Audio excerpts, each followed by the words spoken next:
তপনদা, শুভ অষ্টমীর শুভেচ্ছা আবির্ভাব নিউজের পক্ষ থেকে। আপনাদেরকেও তাই, আপনাদের চ্যানেলকেও বলছি তপনদা, যেটা সব থেকে বড় প্রশ্ন, কলকাতার বিভিন্ন জায়গার যে পুজো হচ্ছে সেই পুজো নিয়ে বিভিন্ন চ্যানেল, ইউটিউব চ্যানেল থেকে শুরু করে সংবাদ মাধ্যম কভারেজ করছে।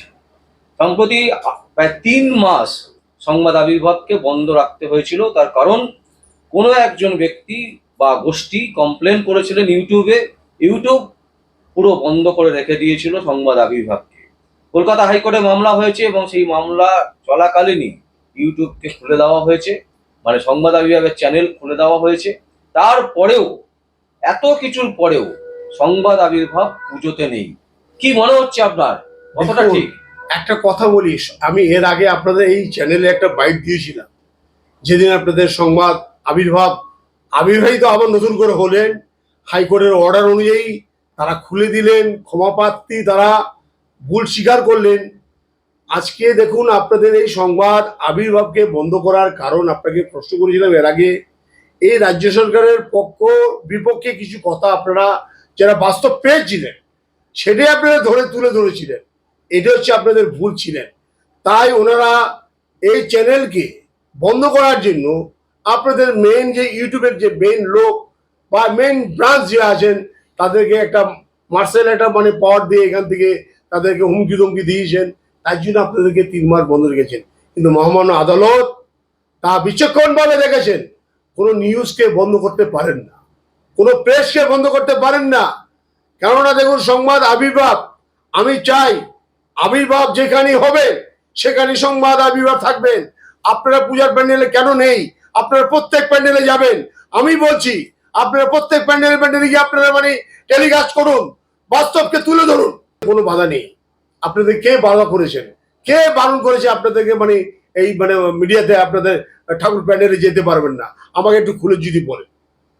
না তপনদা, যেটা হচ্ছে মূল বিষয়, আমাদের আইডিওলজিতে আমরা আটকে যাচ্ছি। তার কারণ হচ্ছে, সংবাদ আবির্ভাব সবসময় সাধারণ মানুষের সাথে থাকতে ভালোবাসেন। যেখানে 1,10,০০০ টাকা করে 42,000 পুজো মণ্ডপকে দিচ্ছেন মুখ্যমন্ত্রী মমতা ব্যানার্জি অনুদান। সেখানে যারা শিল্প সৃষ্টি করছে কুমারটুলিতে, বহু শিল্পী যারা এখনো পর্যন্ত হয়তো মাইনে পায়নি, জামা প্যান্ট কিনতে পারেনি, তাদের নতুন এই যে পুজোর সময় যে পোশাক কেনা, সেই পোশাক তারা তাদের ছেলে মেয়েদের হাতে তুলে দিতে পারেনি, তাদের দিকে কোনো হুঁশ নেই। অথচ সারা বাংলা জুড়ে 1,10,০০০ টাকা করে মুখ্যমন্ত্রী মমতা ব্যানার্জি প্রতিটা ক্লাবকে দিচ্ছেন। প্রায় 42,000 ক্লাব পেয়েছে। এই বিষয়টাই আমাদের কাছে খুব খারাপ লেগেছে। আমরা মনে করি যে যতদিন মুখ্যমন্ত্রী মমতা ব্যানার্জির নেতৃত্বে এইভাবে 1,10,০০০ টাকা করে 42,000 ক্লাবকে দেওয়া হবে, ততদিন আমরা এই সমস্ত পুজো মণ্ডপকে তুলে ধরবো না। এটাই হচ্ছে আমাদের আইডিওলজি। ও, তার মানে হচ্ছে দেখুন, আপনারা হচ্ছে একটা ডিভাইড করেছেন।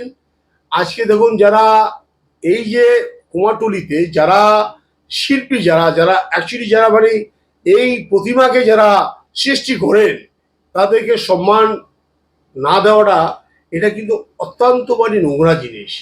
আজকে মমতা ব্যানার্জি অনেক ছবি টবি আঁকেন, সেসব ছবিগুলি চোর যারা আছেন, চোরটাগুলি যার 2 টাকা দাম না, তাদের মানে 50 কোটি টাকা দিয়ে কিনবেন। এগুলি মমতা ব্যানার্জি ছবি আঁকেন বলি ওই কিনে। তো উনি তো একজন শিল্পী। আমি মনে করি উনি যখন আর্টকে ভালোবাসেন, তাহলে কুমারটুলির যারা প্রতিমা প্রতিষ্ঠিত করছেন, বানাচ্ছেন, সারা বিশ্বকে মানে ওনারা সাপ্লাই করছেন, সারা কলকাতাকে মানে ওনারা দিচ্ছেন, তাহলে ওনারা কেন সম্মান পাবেন না? ওনাদেরকে কেন মানে ওই আজকে দিনে এই যে ওনার পরিবাররা যারা আছেন তারা জামা কাপড় কিনতে পারছেন না, কিনবেন না, দুঃখ তাদের মনের মধ্যে। তাদেরকে যে সম্মান দেওয়ার কথা, সেই সম্মানটা এই সরকার কেন দিচ্ছেন না আমি জানি না।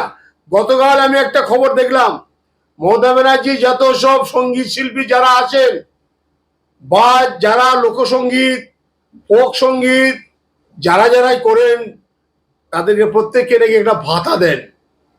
তাহলে যারা সঙ্গীতকে যে সরকার ভাতা দিতে পারেন, তাহলে সেই সরকার কেন কুমারটুলি যারা শিল্পী যারা আছেন তারা কেন সেই সম্মান পাবেন না? আমার বক্তব্য তাই। উনি 42,000 না 45,000 ক্লাবকে 1 লক্ষ টাকা করে দিয়ে যাচ্ছেন। আজকে সাগরদ্বীপে যান, কেনিংয়ে যান, মানুষ কত অনাহারে রয়েছেন, তাদের ঘর বাড়ি নেই, তাদের মানে প্লাস্টিক টানিয়ে রয়েছেন, তাদেরকে কেন ঘর বাড়ি করে দিতে পারেন না? এতগুলি ক্লাব পেয়ে কেন টাকা দিচ্ছেন? কেন এতগুলি টাকা উনি দিচ্ছেন 1 লাখ টাকা করে? এটা তো আগেও গভর্নমেন্ট ছিলেন, কংগ্রেসও ছিলেন, সিপিএমও ছিলেন, কিন্তু কখনো তো এরকম মানে কোনো ক্লাবকে অনুদান দিতেন না।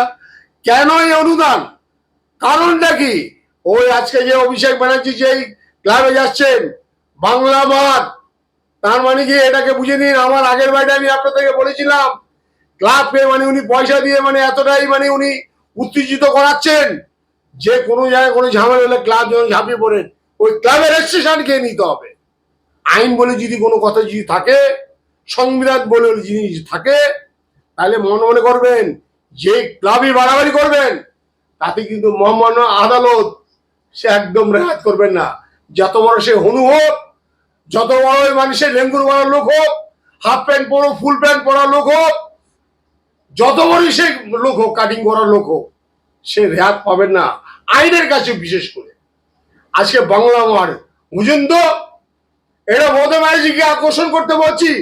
অভিষেক ব্যানার্জি আজকে ওখানে গেছেন, অতিথি মুন্সি একজন তো মানে ও তো একজন মানে পদাধিকারী হচ্ছে, একজন পদকারী একজন লোক, ওর হাজবেন্ড হচ্ছে একজন মানে ওটা চোর, চিটিং বাস। এই অতিথি মুন্সি হচ্ছেন একজন কীর্তন করতেন, কীর্তন, ওনাকে দিয়েছেন একটা মানে সংসদের দায়িত্ব দিয়েছে। আজকে বুঝুন উনি কীর্তন করে, কীর্তনটাই বোঝেন। উনি কি বুঝেন? ওর নামে অতিথি মুন্সি, ওর স্বামী হচ্ছে সব। আপনি যান রাজারহাট কেষ্টপুরের দিকে যান, ভাগড়ের দিকে যান, কি করছেন আপনি ভাবতে পারবেন না। ও তো বড় একটা বড় চোর। এই অতিথি মুন্সি একটা ভালো ঘরের মেয়ে, গরিব ঘরের মেয়ে, মেয়েটি ভালো গান টান করতে, আজকে এই মেয়েটিকেও কালিমুক্ত করে দিয়েছে। এই মেয়েটিও এর সঙ্গে যুক্ত হয়েছে, কোরাক্টে একদম। আজকে অভিষেক ব্যানার্জি যখন ওই ক্লাবে গেছেন, ক্লাবে ওই হোর্ডিংটা তো ওনার চোখে পড়েছেন, উনি কি সেটা কি আপত্তি করেছেন? এটা কি লেগেছেন আপনারা? খুলু লেগেনি? যদি না খুলে থাকে মনে করবেন এই সরকারকে ইমিডিয়েট জনরোষ, শোনো জনার্দন মানে মানুষ, শোনো জনগণের জনার্দন, ইমিডিয়েট মমতা ব্যানার্জিকে মানে হিরি করে টানতে হবে, টেনে নিচে নামাতে হবে। এই সরকারকে মানে আমি মনে করি রাষ্ট্রপতি শাসন চালাক। এই সরকার কিন্তু এইভাবে চললে হবে না।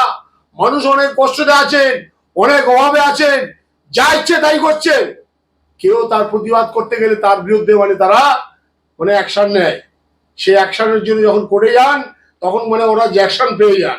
এমন জ্যাক গুজে দেওয়া হয় মানে দৌড়াতে দৌড়াতে মানে তারা কুল পায় না। আজকে জানুন কোর্ট কিন্তু কাউকে ছেড়ে রেহাত করবেন না, কাউকে কিন্তু ছাড়বেন না, কোনো দলকেই ছাড়বেন না। অন্যায় করলে মাইলট মানে ভগবান, ভগবানের কাছে মানুষ যায় বিচার পাওয়ার জন্য। আজকে সংবাদ আইবার কিন্তু গেছিলেন ওই এই ভাই ভগবানের কাছে, তাদের কিন্তু আবির্ভাবের সংবাদ আবির্ভাবের কি দোষ? কেন সত্য কথা বলাতে কি ওনার ভুল হয়েছে? তা জেনেই আজকে ওই চ্যানেল কর্তৃপক্ষ মানে নিজে ওটাকে খুলে দিয়েছে। তাই আমি আপনাদেরকে বলবো, তাহলে আপনারা প্রতিবাদের জন্য আপনারা প্যান্ডেলে যাবেন না, এটা আপনারা সিদ্ধান্ত নিয়েছেন। আমি মনে করি খুব ভালো সিদ্ধান্ত নিয়েছেন। আমি মনে করি প্রত্যেকটি চ্যানেলই এই সিদ্ধান্ত নেওয়া উচিত, আপনাদের সঙ্গে একমত হওয়া উচিত। আপনারা একটা তো প্রেস, এই যে আপনার আর বাংলা, আর মানে আপনার জি টিভি, জি নিউজ, স্টার আনন্দ, এবি মানে এবি আনন্দ যে ছিল, ও তো আরেকটা চাটালো। এখানে কি সত্য কথা বলছেন? আর প্লাস বলছেন, আর বাংলা বলছেন, বলছেন না। আপনাদের সঙ্গে এক করতে হওয়া উচিত।